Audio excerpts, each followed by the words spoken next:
ये आकाशवाणी पटना है। अब आप अभिषेक दास से प्रादेशिक समाचार सुनिए। पहले मुख्य समाचार। शीतलहर तथा कड़ाके की ठंड के कारण आम जनजीवन अस्त व्यस्त। आज लगातार तीसरे दिन गया प्रदेश का सबसे ठंडा स्थान रहा।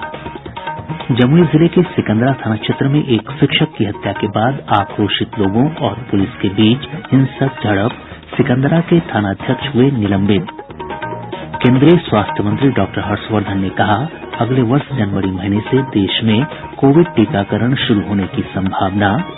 और प्रदेश में सरकारी क्रय केंद्रों पर धान बेचने के लिए अब भूमि स्वामित्व प्रमाण पत्र एलपीसी और लगान की रसीद की आवश्यकता नहीं होगी। बुलेटिन की शुरुआत इस संकल्प के साथ। कोविड-19 महामारी के खिलाफ देश एकजुट होकर लड़ रहा है। आप भी हमारे साथ सुरक्षा और बचाव के 3 आसान एहतियाती उपायों का संकल्प लें।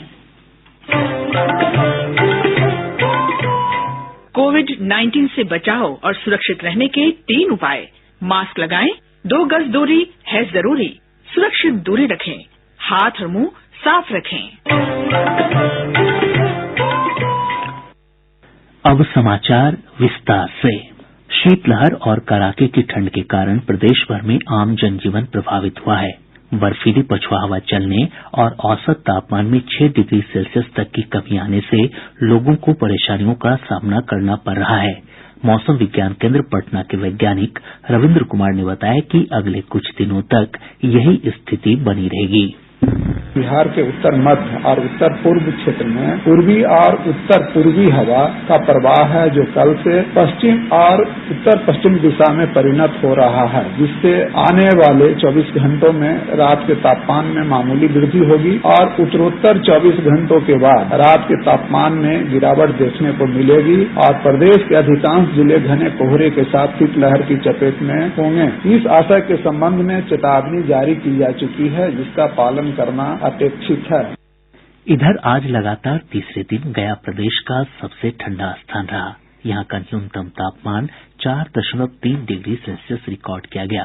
पटना का न्यूनतम तापमान 8.2 डिग्री सेल्सियस रहा। कोहरे के कारण दृश्यता में कमी आने से ट्रेन, सड़क और विमानों की आवाजाही प्रभावित हुई है।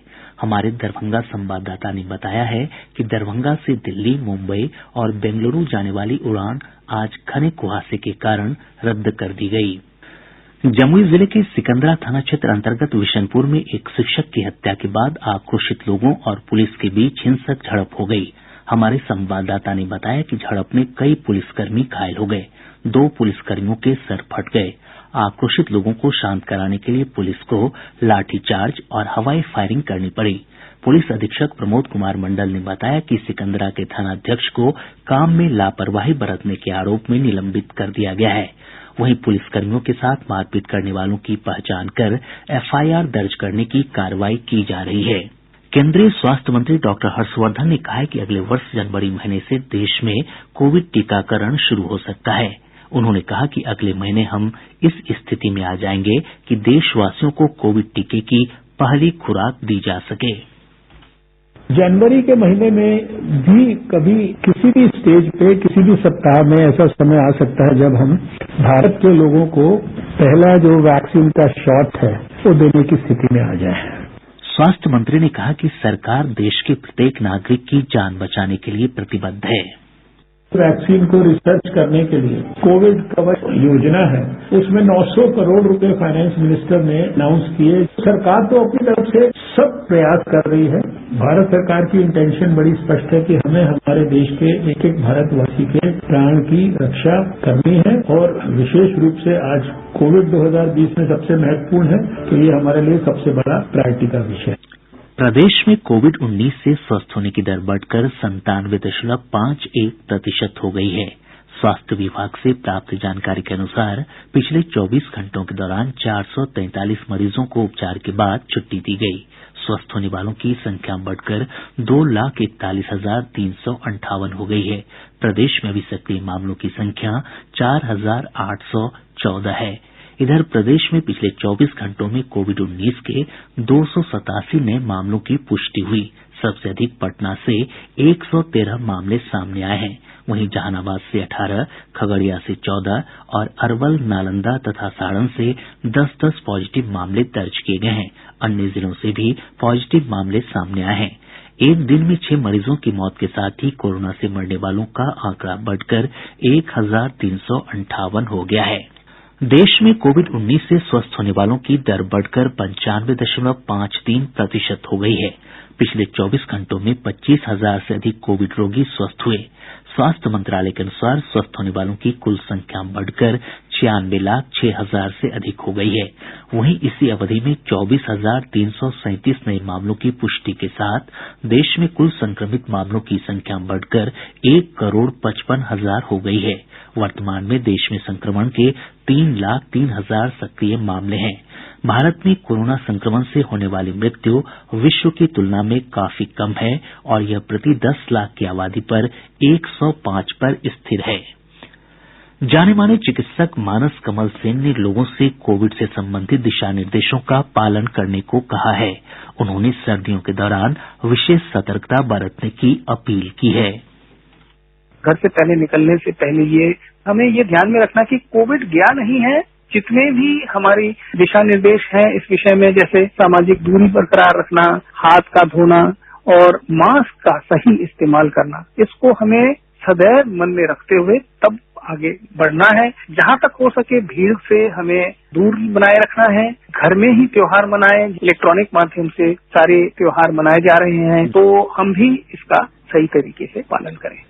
ब्रिटेन में कोविड महामारी की मौजूदा स्थिति के मद्देनजर भारत सरकार ने ब्रिटेन से भारत के लिए आने वाली सभी उड़ानों को 31 दिसंबर तक रद्द कर दिया है। नागरिक उड्डयन मंत्रालय ने कहा है कि यह निलंबन कल 22 दिसंबर की मध्य रात्रि से शुरू होगा। मंत्रालय ने कहा कि 22 दिसंबर को रात 12 बजे तक ब्रिटेन से भारत पहुंचने वाले सभी यात्रियों का RT-PCR टेस्ट अनिवार्य होगा।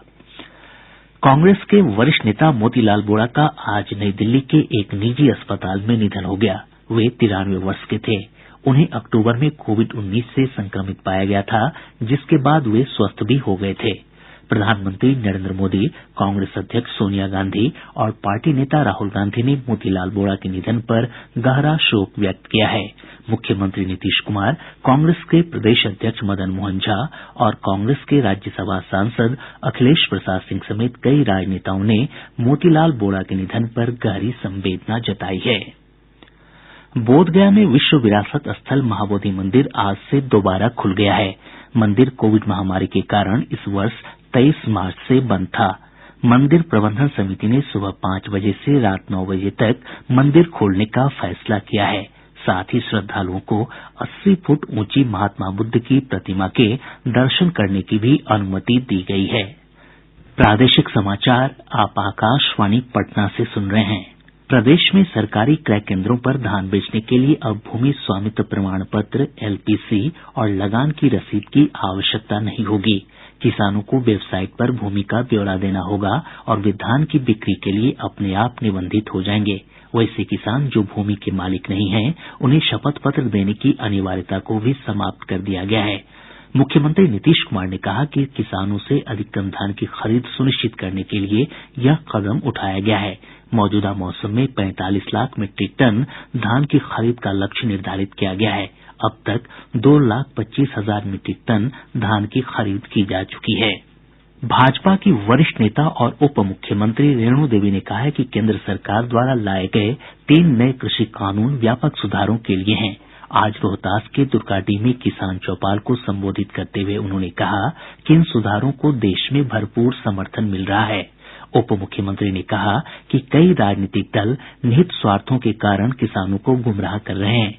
बेगूसराय के साहेबपुर कमाल में राज्यसभा सांसद राकेश सिन्हा ने किसान चौपाल को संबोधित किया। उन्होंने कहा कि इन कानूनों का विरोध किसान नहीं बल्कि बिचौलिए कर रहे हैं। वहीं मुजफ्फरपुर के बरूराज में राज्य सरकार के मंत्री मंगल पांडेय, मधुबनी के राजनगर में रामप्रीत पासवान, गोपालगंज के कुचायकोट में पार्टी के प्रदेश महामंत्री जनक राम और नालंदा के अस्थावा में प्रदेश उपाध्यक्ष राजीव रंजन प्रसाद ने किसान चौपाल में लोगों को नए कानूनों के विषय में जानकारियां दी। उप मुख्यमंत्री सह वित्त मंत्री तारकिशोर प्रसाद ने प्रदेश में बैंकों की कार्यप्रणाली पर गहरी नाराजगी जताई है। श्री प्रसाद आज पटना में राज्य स्तरीय बैंकर्स समिति की बैठक को संबोधित कर रहे थे। उन्होंने कहा कि बैंकों ने पूर्व में दिए गए दिशा निर्देशों का पालन नहीं किया, जो बेहद चिंताजनक है। उप मुख्यमंत्री ने चालू वित्तीय वर्ष के दौरान ऋण बांटने में बैंकों के खराब प्रदर्शन पर भी नाराजगी जताई। साथ ही उन्होंने राज्य में क्रेडिट डिपोजिट रेशियो को भी बढ़ाने की आवश्यकता पर बल दिया। श्री प्रसाद ने बैंकों की नई शाखाएं खोलने और नए एटीएम लगाने की कार्य योजना बनाने का भी बैंक अधिकारियों को निर्देश दिया है। केंद्र सरकार ने पेंशनरों के जीवन प्रमाण पत्र जमा करने की अंतिम तिथि को अगले वर्ष 28 फरवरी तक बढ़ा दिया है। कार्मिक और पेंशन मामलों के केंद्रीय मंत्री डॉक्टर जितेंद्र सिंह ने ये जानकारी दी है।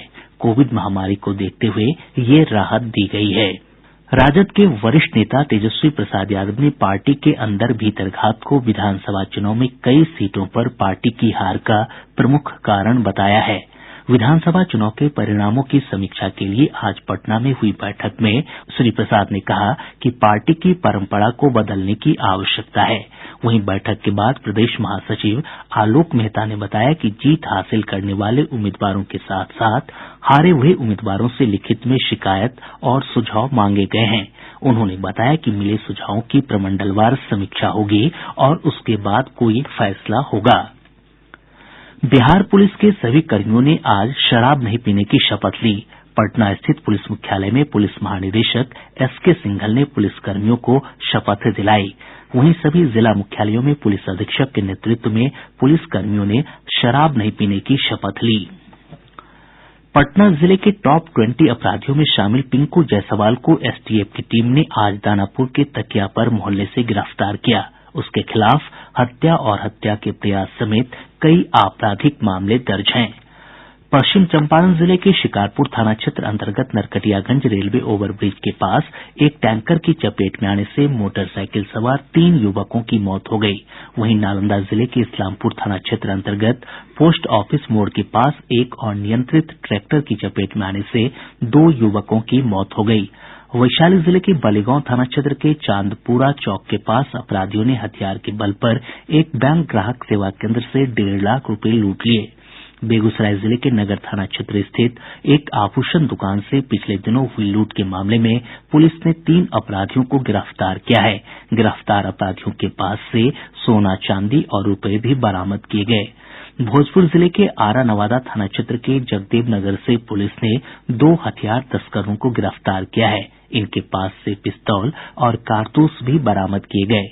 नवादा जिले के ठेरा पंचायत के जलालपुर गांव से तेलंगाना पुलिस ने बिहार पुलिस की सहायता से 3 साइबर ठगों को गिरफ्तार किया है।